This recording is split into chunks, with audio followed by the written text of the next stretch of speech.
special episode of Fresh Off the Dome. I'm your host, Prescott Alvarez, and today is a DIY video, a do-it-yourself video. So if you've been paying attention to the podcast, you might have noticed this beautiful studio that is behind me.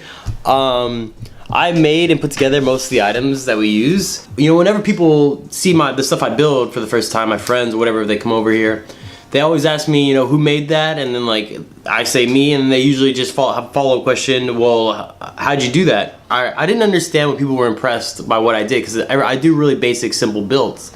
And it's not hard, I feel like anyone can do it. So I thought the next time I make something, I'm just gonna make a video, and that way when anyone ever asks me, how'd you make that? I'll just be like, go to the YouTube and you'll be able to see how. Also, I wanted to encourage other people to do it. Because I don't have any like professional training, obviously. I took wood shop in middle school. It just takes the idea as the hardest part to come up with. Today, we are going to be making a lamp for the studio back here. If you see that corner, it's a little dark. I wanted a lamp to look like this. So that is what we're going to be building. To start off, we would go over the materials and the tools that I will be using. So this is the tripod for the lamp. I got it from a garage sale. This is a lampshade. It's an old industrial lampshade that I got from Etsy for 30 bucks. I think it used to be like one of those things in the gym, you know, that you used to hit with volleyballs and stuff. Then we also have the bulb and cord and my handy toolbox. So we will be building all of this from right here in this area. So you have no excuses. All right, so the first thing I want to do is this top part. Where the hell did it go? All right, so the first thing that we're gonna start off doing is by attaching this shade to the tripod. The problem with that is this doesn't have any way to clamp on to the top of this, which is what I want to do. That's just a bar, right? So we gotta make a clamp to go around it. So the idea is to get a piece of metal to bolt onto the back of this and then clamp it to each other and kind of pinch it down on it. I'll show you what it looks like at the end. So that's the first thing we want to do, is attach this to this. This is a piece of copper that you can buy from any Home Depot. I'm not sure how much it was. It wasn't over 50 bucks for sure. It's bigger than this. This is from a previous project that I did. So the idea is to cut a piece of strip off of this and bolt it to this so that we now have a pincher to pinch down on the pole in between it. I marked off a strip of this brass to match the same distance that it's gonna be going against. The important thing is I want it to have a little give, so when it's clamping down on this one, it's gonna be like a circle shaped. It's gonna be indented a little bit, so you have to leave a little extra space. Otherwise, it'd be the same exact shape as this. You could cut, this is like sheet metal. I know it looks pretty hard, but it's actually pretty flimsy. All you need is a pair of pliers, and it cuts through pretty much like scissors, so it's not hard. See how it just starts cutting that? Pretty simple stuff.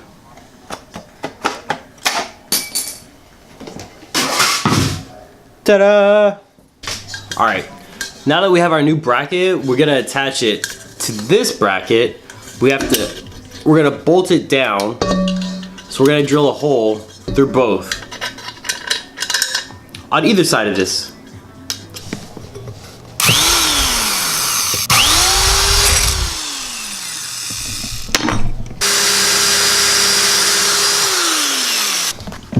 All right, so as you can see, I got the bracket clamped down, and I just drilled through it to put two little holes on either side of the clamp itself. The holes drilled, this is what a final product looks like. You got holes on either side of that. And the idea is to have the pole come through here and then tighten these butterfly valves so it clamps down on the tripod. These are butterfly clamps on a bolt that I just put through it. So with a twist, they get tighter and looser. So put one over here and it's gonna see what it looks like, and we'll attach it. We're gonna attach the bracket back onto the shade using the hardware originally that it came with. We're just gonna put it back on. It's now attached, and it used that bracket that we just made. If you see it, it actually works. It could be a top, that's what it looks like. So it's pinching down, the butterfly valves that I drilled through these holes is pinching down on the middle pole. So So that is what's holding it together. Dryer. Next, if you notice, the ugliest thing about this now is this cord. We want to replace that and rewire this so we don't burn down the house. Next steps. All right, now we come to the most difficult part of this build, rewiring of this, the shade. We want to rewire that old socket. First of all, we want to change out this ugly cord, and then we also want to make sure it's safe, right? So the first thing you do is unscrew the hardware. I already did that, and this back is holding on this wire, which feeds through to the inside socket, right? So if we pull that out and we feed this through, the socket comes out. This is what's gonna look like. Now, before we go any further, I wanted everybody to know, be very careful. I don't know what I'm doing, so if you have any questions, be sure to contact the electrician, because you could cause property damage, or even worse, hurt yourself or someone else. We're gonna start to rewire this, and the first thing you notice is that, see, this socket's really old, and the first thing you notice is that those wires are brown and kind of burnt right there. That is a bad thing. When you ever work with electricity, you start to, if something starts getting hot, or if anything starts to burn, or you start to smell smoke or see smoke, turn it off immediately. Never have wires touching metal. Never have exposed wires, right? So a cord like this, you'll never want to see the copper part on the inside. You always want to see the plastic shelling. You never want to see this part with the open copper wires on the inside. You only want to see plastic. All right, so if you ever see bare wires, that's how stuff gets burnt. What it does is it attaches itself to a metal thing, and electricity causes metal to heat up. And when it heats up, it can start fires. So don't do that. Most wires have a positive and negative, and as long as you, for things like that, you see on the inside, there's one for positive, one for negative, positive, whatever. So as long as you connect those, you should be good. Now we're gonna add this new wire, beautiful new wire, to this socket. We're gonna strip this wire down. You can usually use wire strippers. I don't have wire strippers. You can use regular strippers. Just careful. You're just gonna cut back the outside plastic that's protecting it and expose those inside wires, which we can then attach the positive and the negative. All right, so we pulled back the wires, and to get rid of the fray at the end, you can use a lighter just to singe them off so you can see those exposed wires now that we have on the inside. Just cut off the outside of that. Now, there's a problem with this. I bought an Edison bulb for this, but it looks awesome and old-timey. The problem is the light isn't very high. With Edison bulbs, for some reason it's burning at a very low wattage, and which means they're not very bright. So what I did was I bought this little 40-watt bulb, white light bulb, that I plan to put in behind the other Edison bulb that I have in here. So it's gonna make it a lot brighter. Basically, I'm just gonna attach two wires coming off this, going to the front on the inside, attaching to the positive and negative of this little bulb from behind the terminals that are already connected to the Edison bulb as well. So basically, I'm having two things go into one side and two things coming out on one side. As long as they're both positive and negative, and it feeds into both, we should be okay. So yeah, that's the plan. We're gonna see if it works. I don't know if it will fit. The problem is the Edison bulb's pretty large, so I'm not sure if it's gonna fit in here or not, with this bulb attached too. So we're gonna have to see. All right. Now that we got the base done, we have the shade and the tripod attached. It's time to do the inside wiring, right? So we're gonna use the same socket that came with it, and we're just gonna reattach a new wire.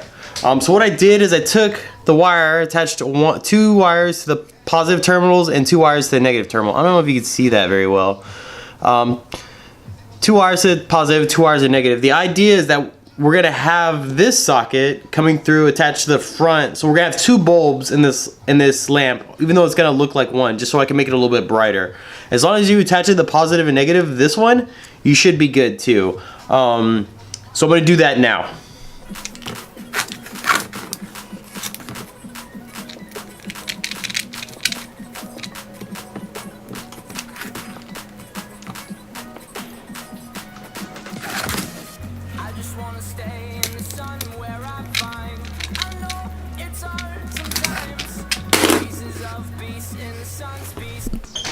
Alright, now that we got the wiring done, you see we have positive and negatives, and they're attached to the same thing over here on this 2 bulbs. So now we have 2 bulbs on the same cord, and the plan is to have this one go over this one inside the lampshade, so to make it a little bit brighter, so we don't have that dark Edison bulb.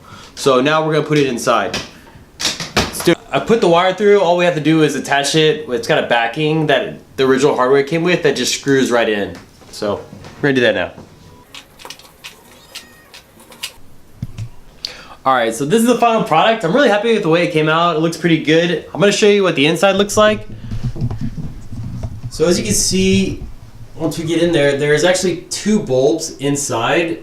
It's to make it extra bright, right? So that's what it looks like. And so this is first of one of many episodes. I just wanted to make sure that when you're working with electricity, reminder, be extra careful. If you're working with wires, make sure they're plugged out. And I'll be doing a bunch of these with anything I build. So stay tuned. I'm trying to be more descriptive as I'm going through the process. So bear with me if it's not perfect.